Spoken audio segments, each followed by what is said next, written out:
హల్లెలూయా. దేవునికి స్తోత్రం. మీరు దేవుని వాక్యం ధ్యానించుకుందాం. నిర్గమకాండం 26వ అధ్యాయం. మరియు నీవు 10 తెరలతో ఒక మందిరమును చేయవలెను.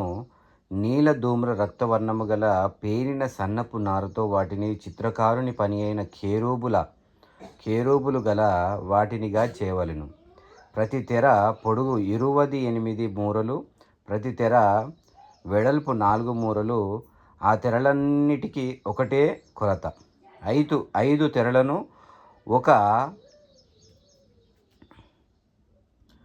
ఒకదానితో ఒకటి కూర్పవలెను. మిగిలిన 5 తెరలను ఒకదానితో ఒకటి కూర్పవలెను. తెరల కూర్పు చివరను మొదటి తెర అంచున నీలి నూలుతో కొలతలను చేయవలెను. రెండవ కూర్పు నందలి వెలుపలి తెర చివరను అట్లు చేయవలెను. ఒక తెరలో 10 కొలుకులను చేసి ఆ కొలుకులు ఒకదానినొకటి తగులుకొనున్నట్లు ఆ రెండవ కూర్పు నందలి తెర అంచున 10 కొలుకులను చేయవలెను. మరియు 10 బంగారు గుండీలను చేసి ఆ గుండీల చేత ఆ తెరలను ఒకదానితో ఒకటి కూర్పవలెను. అది ఒకటే మందిరమగును.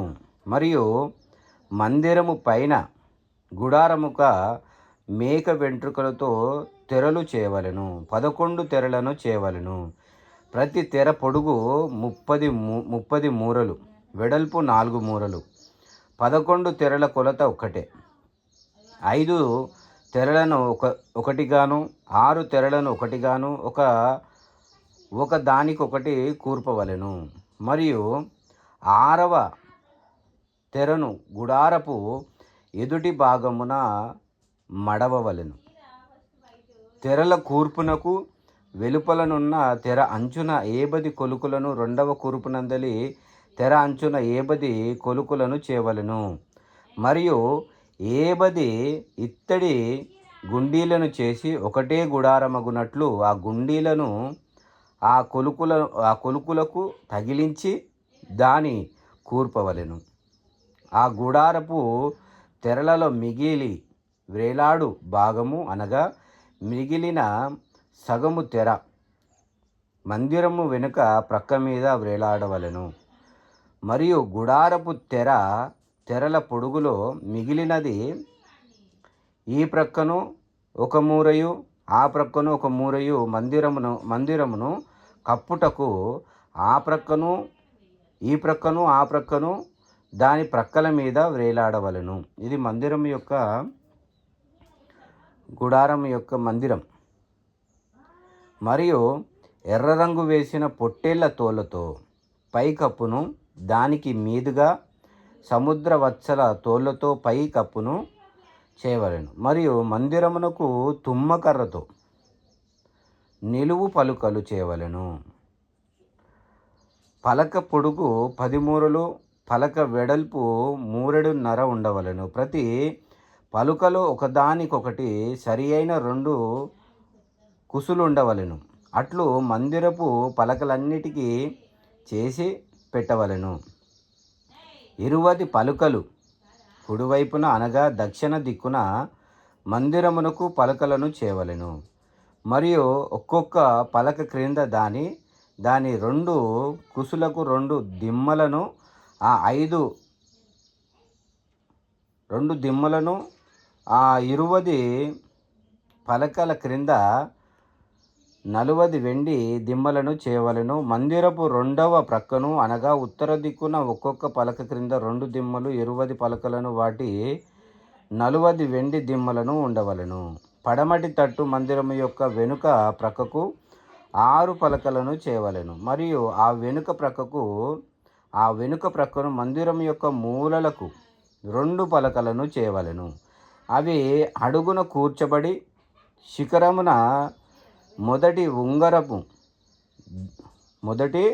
ఉంగరము దనుక ఒకదానితో ఒకటి అతికింపబడవలెను. అట్లు ఆ రెండింటికి ఉండవలెను.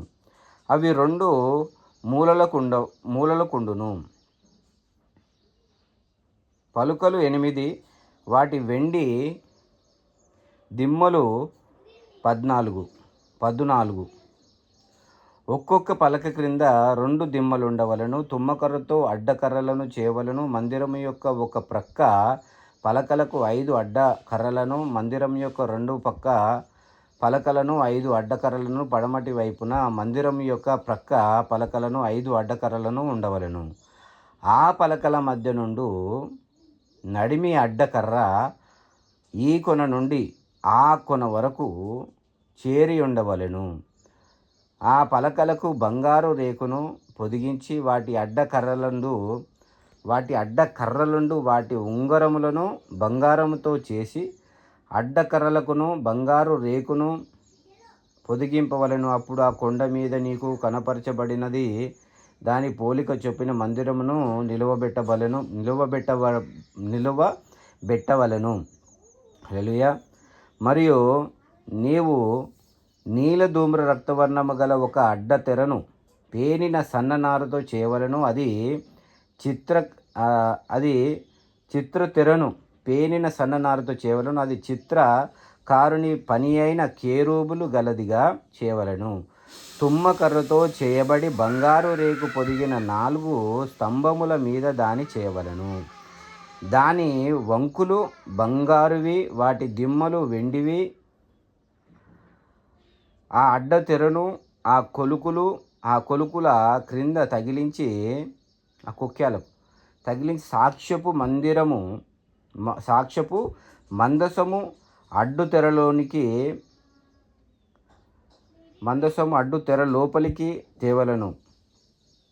అడ్డుతెర పరిశుద్ధ స్థలమును వేరు చేయును. అతి పరిశుద్ధ స్థలములో సాక్ష్యపు మందసము మీద కరుణాపీఠము ఉంచవలను. అడ్డుతెర వెలుపల బల్ల, ఆ బల్ల ఎదుట దక్షిణపు వైపుననున్న మందిరము యొక్క ఉత్తర దిక్కున దీపవృక్షమును ఉంచవలను. మరియు నీలధూమ్ర రక్తవర్ణము గల పేనిన సన్న నారతో చిత్రకారుని పని అయిన తెరను గుడారపు ద్వారమునకు చేయవలను. ఆ తెరకు 5 స్తంభములను తుమ్మకర్రతో చేసి వాటికి బంగారు రేకు పొదిగింపవలెను. వాటి వంపులు బంగారువి. వాటికి 5 ఇత్తడి దిమ్మలు పోయవలెను. హల్లెలూయా. దేవునికి స్తోత్రం. విన్నవారిని మీ కుటుంబాన్ని దేవుడు దీవించునుగాక. 6 దినములు కష్టపడి శ్రమ చేసి పనిచేసి 7వ దినమున అనగా విశ్రాంతి దినమున దేవుని సన్నిధిలో మనమందరము కూడుకుందాం. హల్లెలూయా. దేవునికి స్తోత్రం. దేవునికి మహిమ కలుగునుగాక. ఆమెన్.